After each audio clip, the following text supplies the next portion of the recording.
Hey guys, Anthony Muthuraja here, back with a new lesson. I wasn't really inspired earlier in the week, actually early in the week or late last week, so I didn't really do a lesson, and then I just sat down to practice after a long time actually, and just thought I'll talk about articulation, or just the ability to execute different sounds without having to do too much in the sense of gear or pedals or whatever.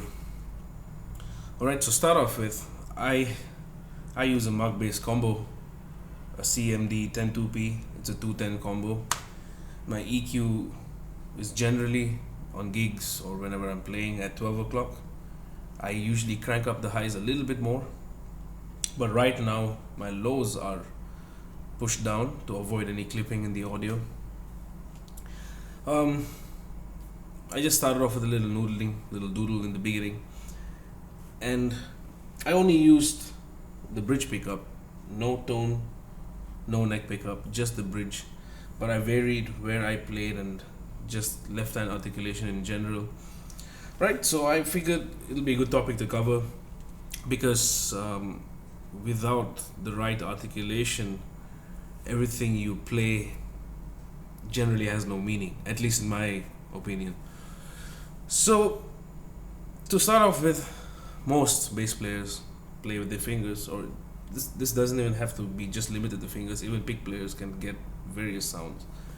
Right? So, there are plenty of lessons on YouTube which talk about getting sounds out of the right hand technique. Right? So, very simple. Again, my bridge pickup all the way, no tone, no neck. So if I play the bridge, obviously it's that punchy Jaco kind of sound.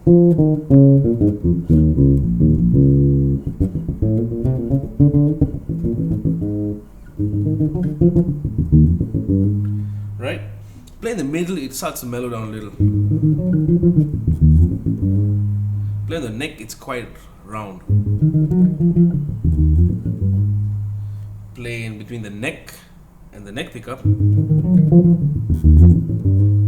you start to get a little more noise, in the sense there's way too much resonance in this part, right? So that's where it's very important to have good muting technique. I'll probably talk about that in another video. Right, so if I go onto the neck now,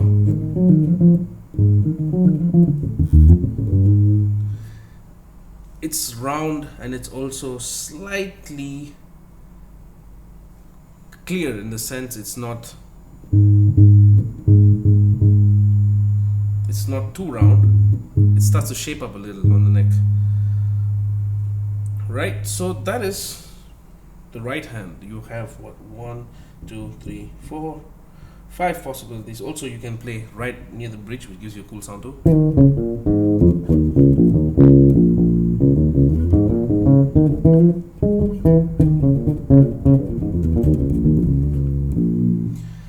Right, and obviously you can explore using the neck pickup blended in, or just the neck pickup, and you really start to pick up on these really cool ways of playing whatever it is you play. So and there's also one more thing with the right hand in certain registers, actually, when it comes to playing on the neck. If you play an octave up on the neck, for example, if I hold a D down here and I play a D up here, you get a very synth bass kind of sound because of overtones.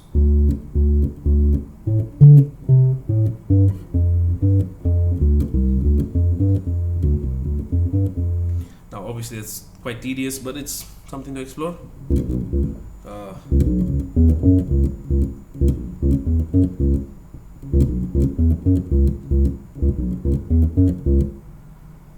Pretty cool.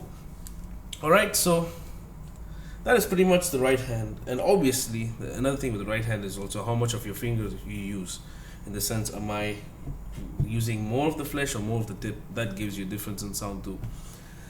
Alright, so with the left hand, primarily bass players love slurs.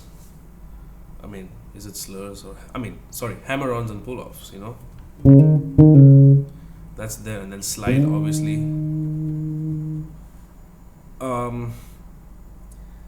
But they kind of stop there. Or trills even. Or just a really massive vibrato. Now, there are a whole bunch of other things you can do. For example, sliding into a note is cool, but how about you play the note and then you slide into the same note?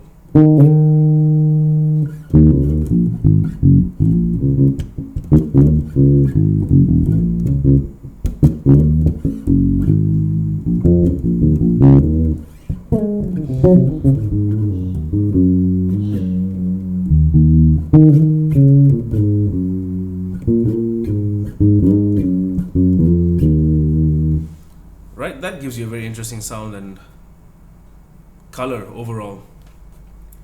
And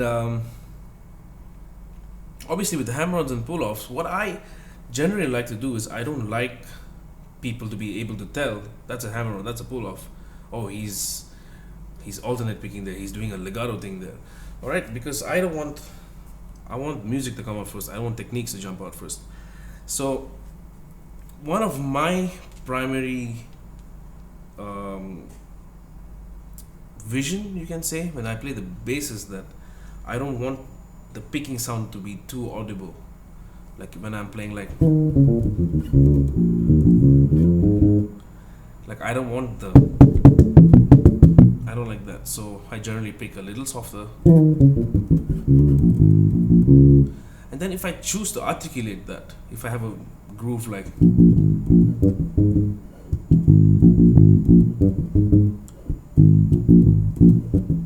and then I do a fill,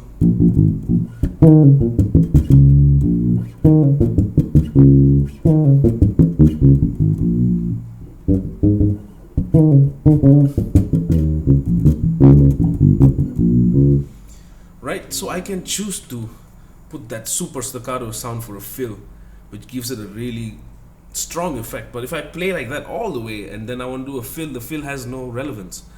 So, and this is also the same thing with soloing and grooving and just having that balance. You know, usually people say, oh, this guy is just a solo guy, he doesn't groove. But then actually, if you listen to the guy groove, the guy's really grooving. And that's because he's got, whoever it is that you like, has all these articulation methods down, that there's a clear distinction with the solos and groove. And that usually is a problem to many people, because obviously when a bass player takes a solo, everything quiets down, so you really hear the bass solo. But when you're grooving, your volume is nominal with everybody, you're equalized, so the importance of your articulation doesn't jump out as much as opposed to taking a solo. So people focus on the solo, and then the whole trash talking starts. So this is very important to bear in mind, to have all these things down, and to remember that I don't think one or either. I try to think everything, in the sense that if I groove, I want to be able to solo too. If I'm able to solo on jazz standards, I want to be able to solo on a fusion tune, So I always try to, I'm open to learning. I want to play everything I can in the best way possible. So in order for that to be possible, you need to have all possible variations of articulation to execute, right? So that's one. And another myth of the legato thing. Now, legato to me is smooth. I think that's what it even means, just smooth phrasing. That doesn't mean only your left hand works. That misconception has to go away, right? This is legato. This is, I guess, a little more staccato or pizzicato kind of sound, where I'm picking every note, but I'm still trying to keep a legato feel.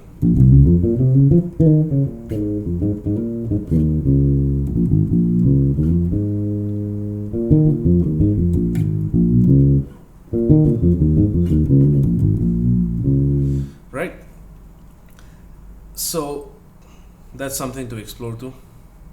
Having a nice legato sound and not just isolating it for the left hand, and especially on the bass, that's pretty painful.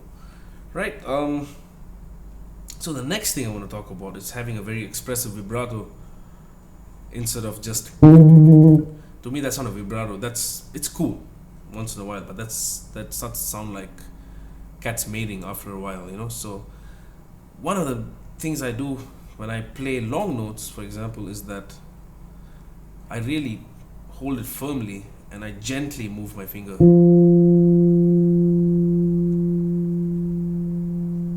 That gives you a nice vibrato.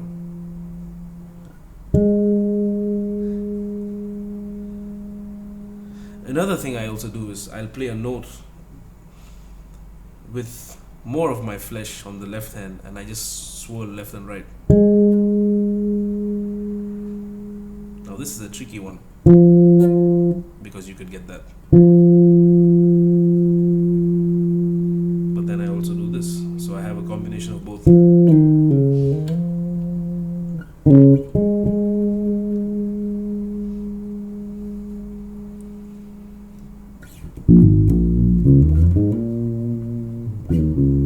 Instead of, you have an option now, you have two options or three or whatever. At the end of the day, all I am about is having all the possible options down for a better execution every day. So I try to cram quite a bit of information into this video, so if there's anything, do rewind and just double check whatever it is that might confuse you. But again, you can definitely get in touch with me or leave a comment below, or you can get in touch with me through my Facebook page or Instagram. The links are in the description below. So yeah, I hope you've got something out of this. So I'll see you guys soon. Peace.